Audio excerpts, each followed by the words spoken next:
咁呢個係雪藏雞翼嚟嘅。咁其實所有嘅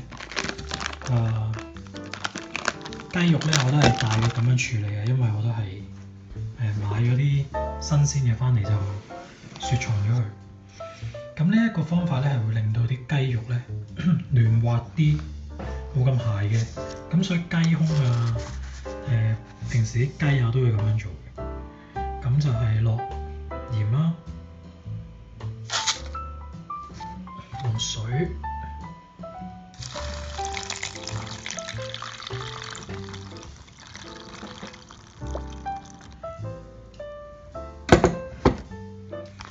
就咁樣咧浸佢，就起碼浸翻去24小時，就等佢個肉咧回翻軟。咁你去做煮嘅時候咧，咁個雞咧就可以自然好嫩滑㗎啦，就唔理你係雞胸又好、雞髀肉又好、雞翼都好，用呢一個方法咧就可以令到你個雞咧非常之嫩滑嘅。咁個雞翼咧就用我嗰個方法咧就已經浸咗1日啦。咁然之後咧而家就可以醃佢啦。咁咧就而家就抹乾咗佢嘅。咁然之後咧就可以準備個醃料。咁我醃料咧就有 cumin 啦、加力啦，同埋咧五香粉啦，仲有糖同埋豉油嘅。咁咧我用呢一個 cumin 咧就係新鮮嘅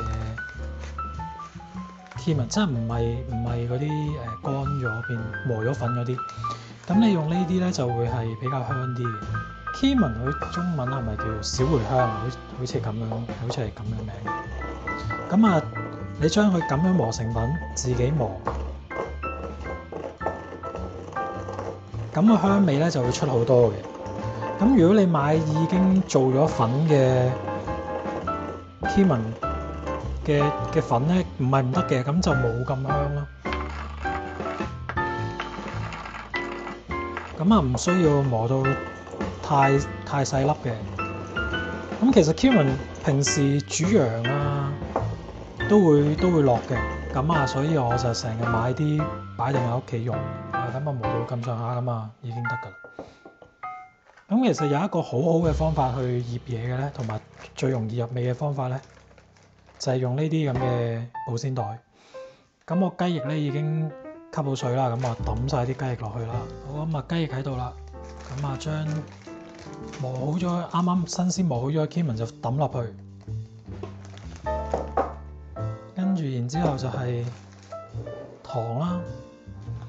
咁其實你醃嘢咧有少少糖咧，就個味道會有多少少鮮味嘅。咁啊唔需要好多，少少就得㗎。咁因為咧我個雞翼咧本身咧就已經用咗鹽水浸咗佢，令到佢個肉就軟化咗，咁所以咧就唔需要再落鹽㗎啦。如果唔係咧就會太鹹㗎啦。然之後仲有嘅係呢一個五香粉。咁你用五香粉嘅時候咧，其實係要試嘅。點解咧？因為唔同牌子嘅五香粉咧，佢嘅味道咧都會有少少唔同。因為五香粉其實係幾種唔同嘅香料整埋出嚟嘅。咁你唔好落太多，如果落太多嘅時候咧，就會變咗五香雞翼就唔係土匪雞翼㗎啦。OK， 跟住咧就呢一樣嘢咧就麻煩啲嘅，就會要整呢個蒜蓉啦。咁咧我都係會用翻呢一個，其實呢一個係嗰啲日本人會攞嚟磨嘢嘅磨嚟嘅。咁我又發現咧呢啲磨咧係非常之好用。點解咧？你睇下，佢係可以磨到啲蒜頭咧超級幼細嘅。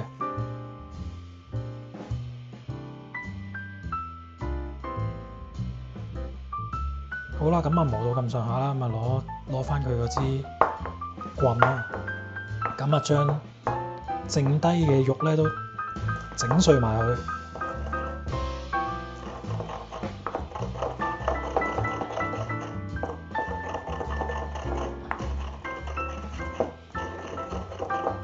日本嘅磨啊真係非常之好用，所以你可以，我係好建議啲人買翻個因為其實你整麵豉湯嘅時候都係需要用到呢啲膜嘅。好啦，你見到啦，啲蒜蓉咧，啲蒜頭溶晒㗎啦，咁樣就非常之入味嘅。咁就落啲豉油落去，咁大約都係一個茶匙咁上下啦，或者多少少啦。咁其實就係攞個色嘅。咁我而家咁樣做咧，就將個豉油咧就充滿晒啲蒜味。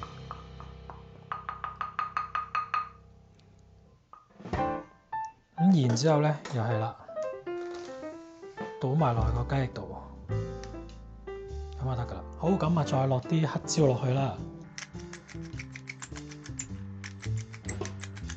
咁可以落少少油落去嘅。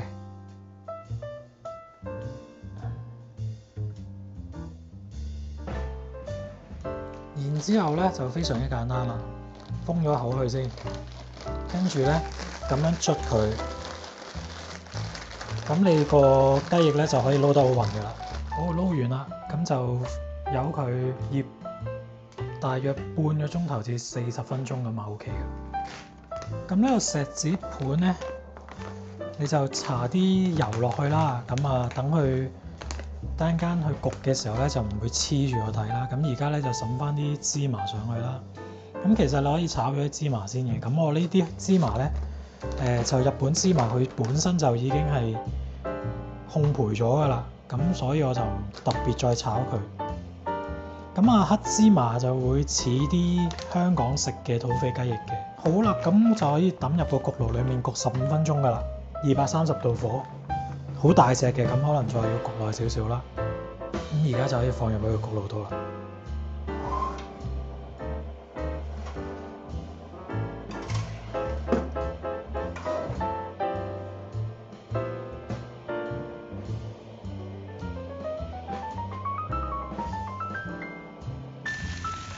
其實雞翼咧就焗好噶啦，咁有啲人咧就會話啊，你想試下個雞翼熟唔熟咧，就揾筷子篤佢嘅，其實就唔需要咁做嘅，你只需要咧放喺個爐度咧攤翻去。其實因為你一來咁熱咧，你都食唔到嘅，同埋咧就係你攤佢嘅時候咧，佢會繼續喺裡面受熱嘅，咁就乜都會熟噶啦。